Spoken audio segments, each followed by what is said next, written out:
Do you want to learn the best way to burn fat, lose weight, and gain muscle mass with a method that improves longevity, cognitive function, cardiovascular health, glucose control, increases metabolism and energy while reducing hunger, cravings, blood pressure, cholesterol, and cancer risk? I'm about to show you how with intermittent fasting. Let's get right into it. Yo, what's pumping, people? So today I'm going to be explaining intermittent fasting, or for our intended purposes, better known as time-restricted feeding.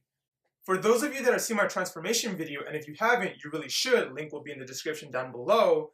In that video, I showed that whenever I hit a weight loss plateau, I implemented intermittent fasting, and I saw amazing results. Intermittent fasting is self-explanatory and very simple. It is when you eat for a period of time within 24 hours and do not eat for the remainder of the 24 hours. When you intermittent fast, you choose what hours you want to eat and for how many hours you want to eat, and the remainder of that time, you do not eat any calories whatsoever. So for a typical example, if you intermittent fast with an eating window of 10 hours, you would eat from 9 a.m. till 7 p.m. And it would be the same if you started an hour later, which would be from 10 a.m. to 8 p.m. This carries over with 8-hour and 6-hour feeding windows from 10 a.m. to 6 p.m. and 2 p.m. to 10 p.m. However, you should try to avoid this. I recommend finish eating earlier on in the day. There have been studies that show people who finished eating by early afternoon had smaller fluctuations in hunger and burned slightly more fat than people who ate throughout the day because people become more insulin resistant as the day goes on. I will describe this in more detail later on in the video. So what if you had an off day where normally your eating window is 8 hours long from 11 a.m. to 7 p.m. But on this specific day you ate from 11 a.m. to 10 p.m. and therefore went over by 3 hours. What you would have to do for the next day is wait the 16 hours and wouldn't start eating till 2 p.m. but would still stop eating at 7 p.m. in order to maintain your usual 8-hour eating window from 11 a.m. to 7 p.m.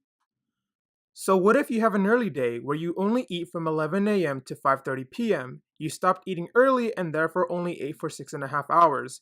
You usually eat from 11 a.m. to 7 p.m. So to stay on track, you would fast 17.5 hours and you would burn fat longer, thereby keeping in check your eating window. One of the many benefits that makes intermittent fasting so manageable and even preferable is because you don't have to reduce your caloric intake. Because you're able to eat the same amount of calories in your day, but in larger portions by only having 1 to 3 meals a day, you're left more satisfied and full, thereby reducing hunger and cravings, and you won't even want to eat later on in the day. As a result of having only 1 to 3 meals per day that are more satisfying, a study has shown that participants ended up eating 350 fewer calories than a control group, even though the participants that were intermittent fasting were not restricted to what they could eat. Intermittent fasting is also time efficient because you're not having multiple meals a day, therefore you're not spending as much time cooking, preparing, or even deciding what to eat. Similarly, it's cost efficient because you'll spend money on meals less frequently. Eating within a time window allows you to be more aware of when you're actually hungry as opposed to when you simply want to eat or craving a snack. Intermittent fasting remedies this because it doesn't restrict to what you can eat, only when you can eat, thereby reducing hunger and cravings. When you first transition into intermittent fasting, you're going to want to slowly build your way into it because your body is still used to eating all the time, so you might get hungry at first. But that's just it. Your body is used to eating all the time.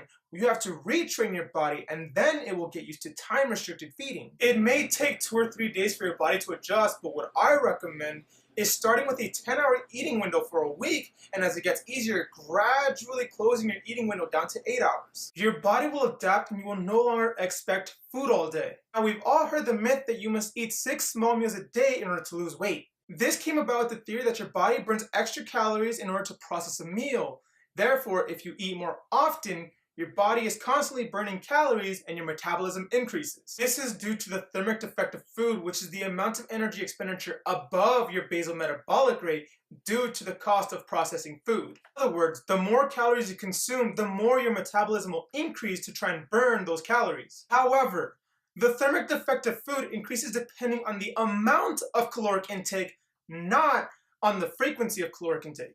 But the more time you allow yourself to eat, the more you will eat, and then your caloric intake will exceed the thermic effect of food and you will either gain weight or you'll always be hungry because you're not eating enough. There have been multiple people that have attempted doing long-term fasts where they would eat absolutely nothing at all for over 10 days, with hunger only being an issue the first 2 or 3 days, and they wouldn't break their fast until after their 10 plus days when hunger would return. There has even been an extreme case of fasting where a 456-pound, 27-year-old man fasted for 382 days, consuming only water and vitamin supplements, and was able to lose 276 pounds with no ill effects, and years later was still monitored with no ill effects and still maintained the weight loss. But if you guys want to know more about the differences between eating less and fasting, I'll put a link in the description down below so you guys can check it out and see for yourself.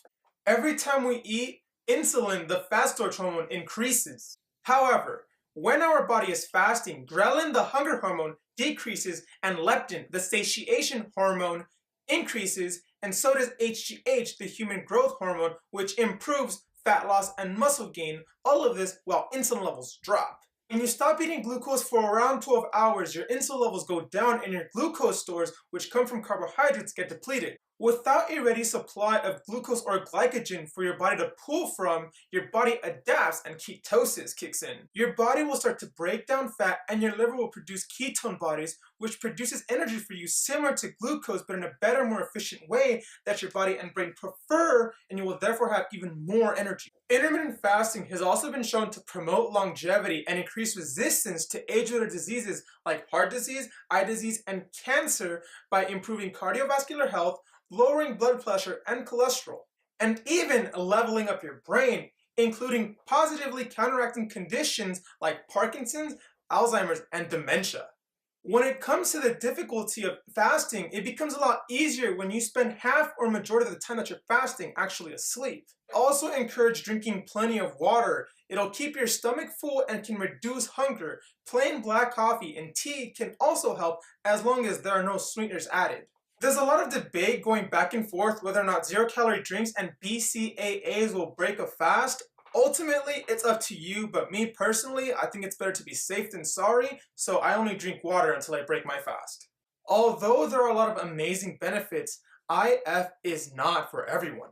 Despite having some research show that it reduces depression and binge eating, it is unhealthy for kids and teenagers. In summary, for anyone that implements this into their lifestyle, intermittent fasting boosts weight loss and muscle gain, improves cognitive function and energy, while at the same time suppressing hunger and cravings. But like I said, this is not a diet. It is a lifestyle choice, and after the first few days of adjusting, you will learn to prefer this method of scheduled eating.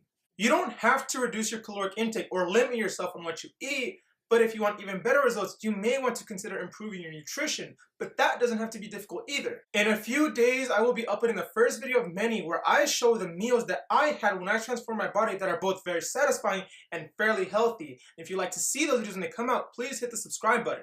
But that's going to wrap up this video, guys. If you guys enjoyed this video and found it helpful, please like and share. I'm uploading 3 videos a week this summer about fitness, nutrition, and other related things, so if you guys are interested in watching those videos when they come out, please hit the subscribe button down below to stay tuned. But until then, continue striving and keep fighting. I will see you guys in the next one. Deuces!